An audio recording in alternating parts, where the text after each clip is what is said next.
Now, almost 10 months old, the Samsung flagship from last year, the Galaxy S3, is defying all odds by still being one of the most popular handsets on the market. How can it compete with devices like the Xperia Z, though? I'm Taylor Martin, this is Pocket Now, and this is the Sony Xperia Z versus the Samsung Galaxy S3.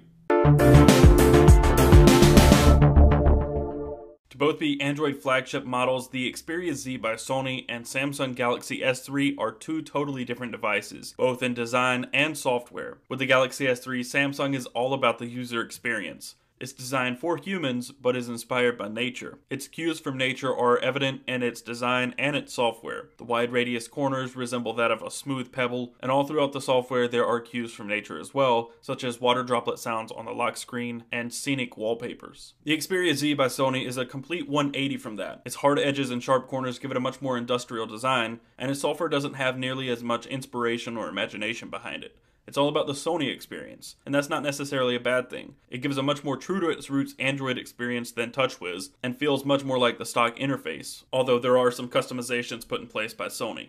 For anyone looking for a one-handed phone, the Samsung Galaxy S3 is the better of these two. Its rounded back and slightly tapered edges make it slide to the center of your palm, and it sits comfortably there. It's notably smaller than the Xperia Z, and its button layout makes it easy to use either left or right-handed. The power button, if you're right-handed, sits right below your thumb, and your volume rocker sits below your index and middle finger. If you're left-handed, the volume rocker sits right where your thumb should sit, and the power button is either under your index finger or middle finger.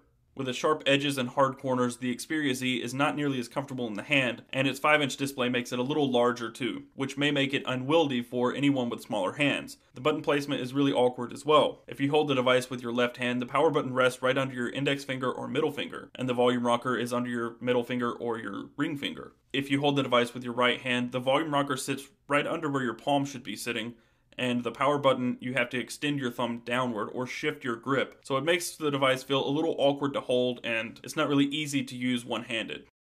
The true difference between these two devices is the materials they're made of and how well they're built. The Galaxy S3 is made of pretty much all plastic or polycarbonate with a hypergloss finish. It feels very lightweight, and it has a faux metal trim around the edges. It looks cheap, feels cheap, and it doesn't feel substantial in the hand. It's durable and it feels as such, but it doesn't feel that great. It doesn't feel like a high-quality flagship device. The Xperia Z, on the other hand, has glass on both the front and the back. The front is Dragon Trail glass and the back is Gorilla Glass. And around the edges it has a blue metallic trim, and around the outside it has a high-quality plastic with a matte finish that gives it a grippy feel. It feels much more substantial and high quality in the hand, and hands down, it wins in the design department.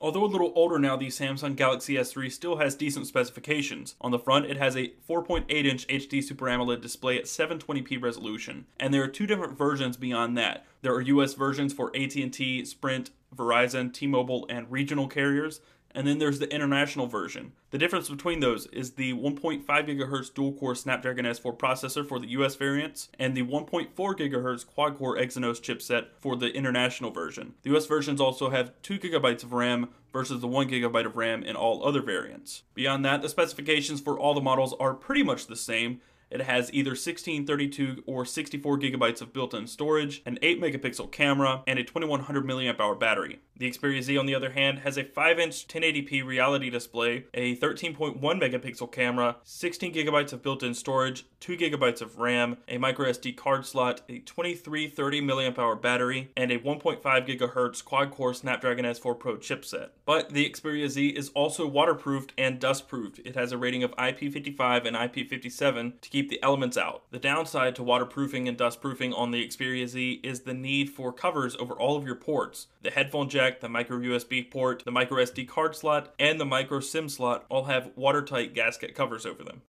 Although the Xperia Z has a slight advantage in specifications, there's one area where these two smartphones truly duke it out, and that's displays. The Xperia Z clearly has an edge when it comes to displays, considering it has a 5-inch 1080p display. This display is larger, has a higher resolution, and likewise has a higher pixel density. However, the contrast levels of the Xperia Z's display are noticeably lower than that of the Galaxy S3's Super AMOLED panel. And the next part, saturation, is a little bit subjective. It depends on whether you like super saturated colors or you like something a little more accurate. The Galaxy S3's Super AMOLED panel is notorious for super saturating colors, making yellows seem more orange or pinks seem more red, but the Xperia Z's display seems a little washed out considering that contrast level is low. Blacks seem slightly gray, and on the Galaxy S3, those blacks look very inky. At the end of the day, it comes down to whether you want a larger display at a higher density or a more moderate sized phone with super saturated colors. Those are pretty stark contrasts to one another, so choosing your favorite shouldn't be terribly difficult. So in terms of hardware, it is a near landslide victory for the Sony Xperia Z. But how does it fare in software? Let's find out.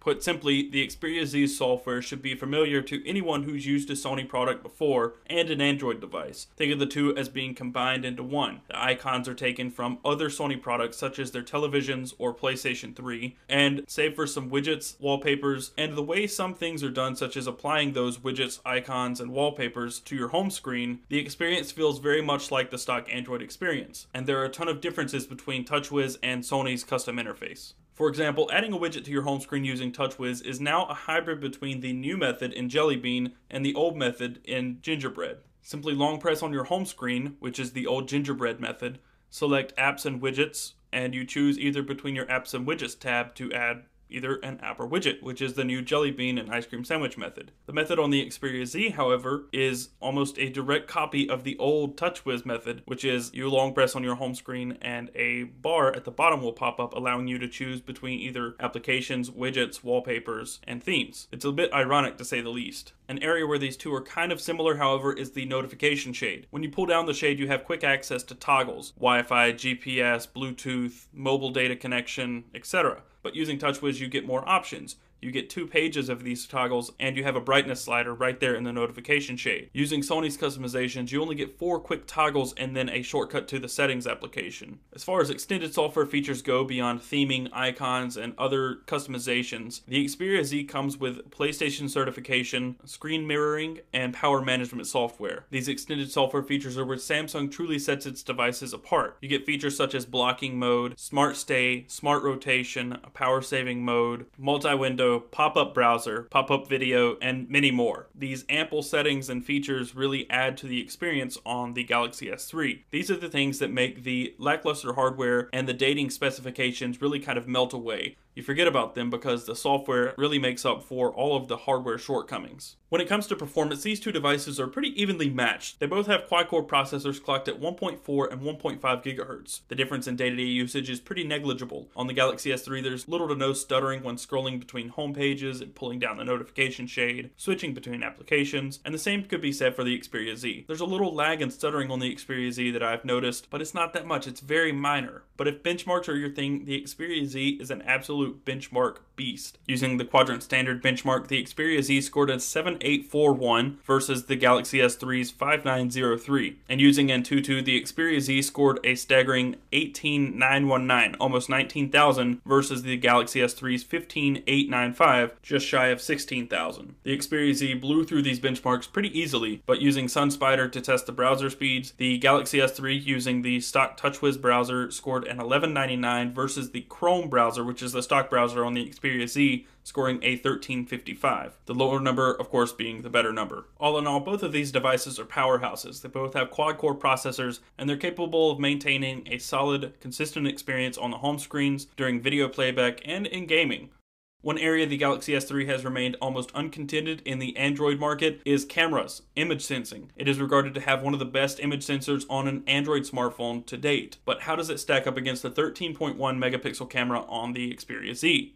Quite well, actually. When outside, pictures taken with the Galaxy S3 tend to be a little washed out, and it's quick to overexpose. And the Xperia Z's camera errs on the side of too warm, but it offers a wider angle shot. To be fair, the wider angle shot at 16:9 aspect ratio is actually only at 9 megapixels. It steps down from 12 megapixels at a 4:3 aspect ratio to 9 at a 16:9. You can't actually use all 13.1 megapixels in the Xperia Z's camera. But outside, when lighting is favorable, the Xperia Z's camera has a clear advantage. It produces more accurate and detailed images. When you move inside, when the lighting isn't quite as nice, the two seem to be on a more level playing field. The Galaxy S3 clearly doesn't overexpose as much. Both seem to be on par in color reproduction, lighting, contrast, etc. All in all, I have to give the win as far as image sensing goes to the Xperia Z. Outside and in general shooting, it seems to be more accurate.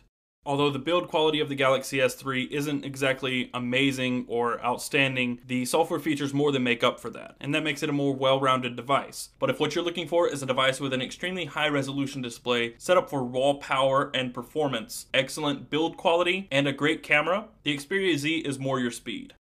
So that wraps up our comparison between the Sony Xperia Z and the Samsung Galaxy S3. Be sure to give the video a thumbs up if you liked it or found it helpful, and don't forget to subscribe to the channel. You can also find us on your favorite social networks, Google Plus and Facebook at Pocket Now, and on Twitter at Pocket Now Tweets. Don't forget to stay tuned for next week for the full review of the Xperia Z. I'm Taylor Martin, and I will see you next time.